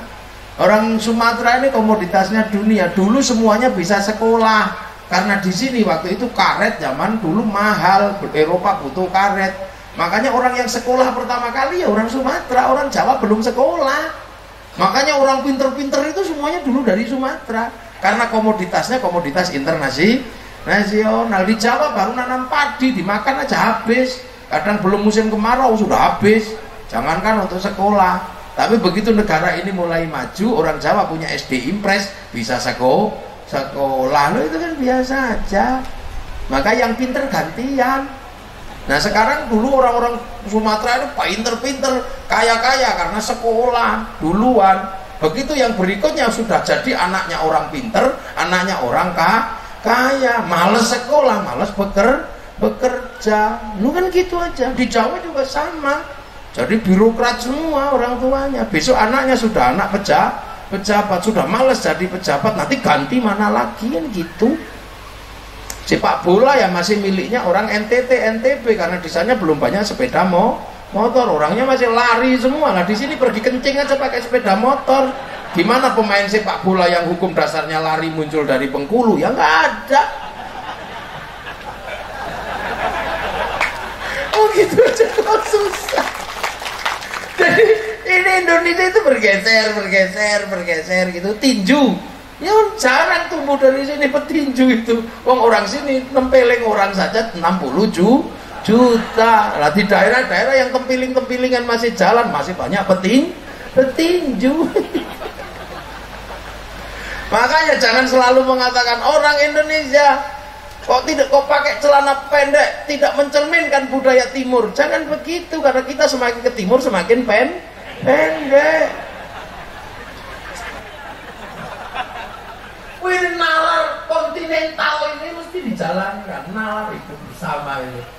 Dulu penguasanya Jawa, raja-raja itu di Jawa. Tapi begitu Selat Malaka dikuasai Portugis, kerajaan Jawa bangkrut, berubah menjadi kerajaan daratan. Yang di sini juga sama. Nah, ini dunia bergeser. Dan inilah negara kita ke depan harus terus maju. Jangan mundur lagi. Negara harus ke depan, harus optimis, kita jangan pesimis. Jadi negara ke depan, bangsa harus bergerak, harus terus berjuang. Bung Karno pernah sekali pidato yang orang seluruh dunia kaget karena Bung Karno marah. Hitler jatuh tahun 48, dunia pecah, Soviet sama Amerika, Indonesia dipaksa ikut Soviet atau Amerika. Bung Karno mengatakan dalam sidang tahunan PBB, pidato yang paling legendaris, kami tidak akan ikut blok barat maupun blok timur. Karena bagi kami Amerika dan Soviet sekarang sama saja mendalangi perang dingin di dunia. Bangsa yang mendalangi perang dingin di dunia bukan bangsa yang baik. Berarti manifesto komunis Soviet tidak baik, Declaration of Independence-nya Amerika juga tidak baik. Kami berbeda dengan kalian. Kami punya bangsa bersuku-suku, berbangsa-bangsa, bersatu dalam satu negara karena pakai Pancasila. Kalau dunia mau rukun, ganti manifesto komunisnya Soviet dengan Pancasila, ganti Declaration of Independence-nya Amerika dengan Pancasila. Pasti saya jamin negara kalian, dunia akan aman, sentosa. Itu kata Bung Karno, jatuh, tidak apa-apa. Gus Dur juga pernah begitu marah-marah, jatuh. Gus Dur minta penundaan pembayaran utang seperti Venezuela. Tiba-tiba Indonesia nggak boleh, Gus Dur ngamuk. Kita tidak mendapatkan penundaan membayar utang apa-apa, tapi negeri kami bangkrut karena dijajah oleh kalian, oleh Belanda, dijajah oleh kalian 350 tahun, dijajah oleh kalian. Kalau mau fair, tata dunia dalam aturan yang pertama, kembalikan orang Amerika ke Spanyol dan Inggris, serahkan kembali Amerika kepada orang Indian, pulangkan orang Spanyol dan Inggris dari Australia, serahkan pada orang Aborigin, pulangkan Amerika dan Inggris dari Selandia Baru, serahkan pada orang Maori. Kami masih punya kekayaan, kalian curi semua. Kami punya patung dan dedes, hitung sama Gus Dur semua. Itu kembalikan. Kalau masih kurang, saya tambahi kekurangannya. Tapi kalau lebih, kembalikan kelebihannya. Satu juga Gus Dur. Nah ini bangsa ini sekarang sedang dipimpin oleh presiden di antara runtuhnya Amerika dan kuatnya Cina. Lah ini sedang begini, makanya presiden ini sedang mengarahkan bangsa ini bergerak mau kemana? Sampai jangan rusui aja, jangan difitnah yang PKI yang apa kerjaanmu nggak ada saya ini presidennya. Jangan gitu, punya Kapolri jelek, punya Pancasila jelek, punya TNI jelek, punya apa aja jelek, punya presiden jelek. Terus apa pekerjaanmu selain menjelek-jelekkan orang ini? Minta maafmu kapan nantinya? Ini cara jaga bangsa. Saya heran lihat WA itu, yang presiden turunan PKI. Ini mimpi apa sih orang-orang ini? Ini kalau jadi presiden nggak ada azan. Perasaan sudah jadi presiden 5 tahun, azan masih ada. Kriminalisasi ulama, perasaan kita nggak pernah lihat ada kriminalisasi ulama. Memang ulamanya yang kriminal. Ini kan jangan pakai begitu-begitulah. Nggak suka, tapi yang pakai fakta apa. Presiden kriminal bagaimana? Yang diundang ke istana untuk ngaji mulutan aja, kiai yang tampangnya kriminal kayak saya loh. Jadi tidak usah, udahlah. Nanti kalau siapa yang jadi presiden, ya itu harus jadi orang baik. Nah, kalau kita kok jelek-jeleknya semua, nanti siapapun yang jadi presiden, itu orang jelek. Dan aku nggak mau punya presiden jelek. Siapapun yang jadi presiden harus putra terbaik Indonesia. Kenapa? Mempertahankan Pancasila, mempertahankan merah putih, NKRI, harga mati. Nah itulah jam berapa sih sekarang? Oh jam 12 sebentar lagi duhur. Nah itulah yang mau tim aja. Ya Pak Kapolda ini jadinya Pak Kapolda tadi sudah pidato itu NKRI harga mati. Memang kalau tidak NKRI tidak harga mati cari sebenarnya. NKRI harga pas itu cari sana. Ini ada TNI nah inilah Indonesia, kita lebih susah, bener-bener lebih susah.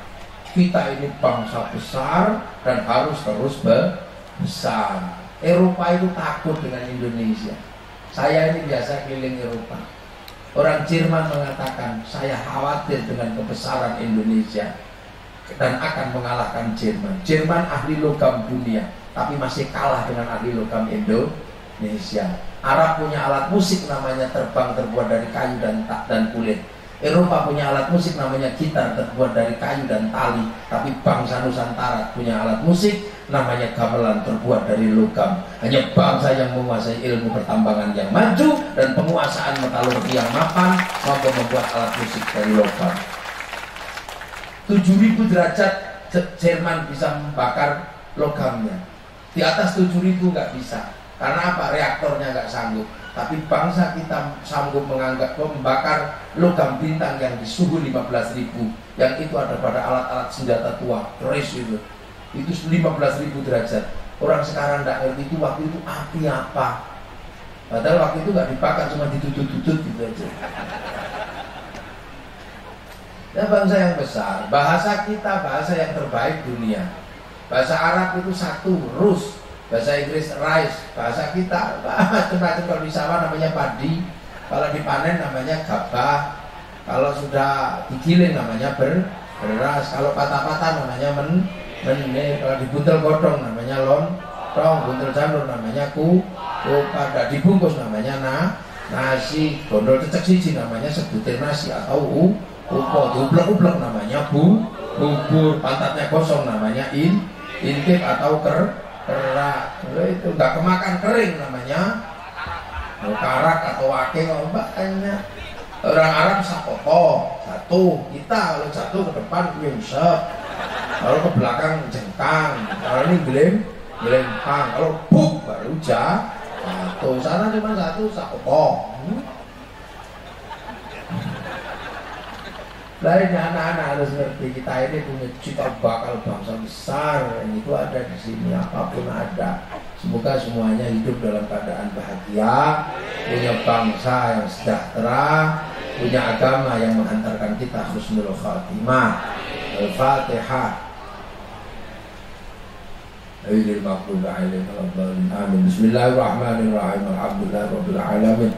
Hamdan na'imin hamdan syakirin hamdan yuwafi ni'amahu wa mazida.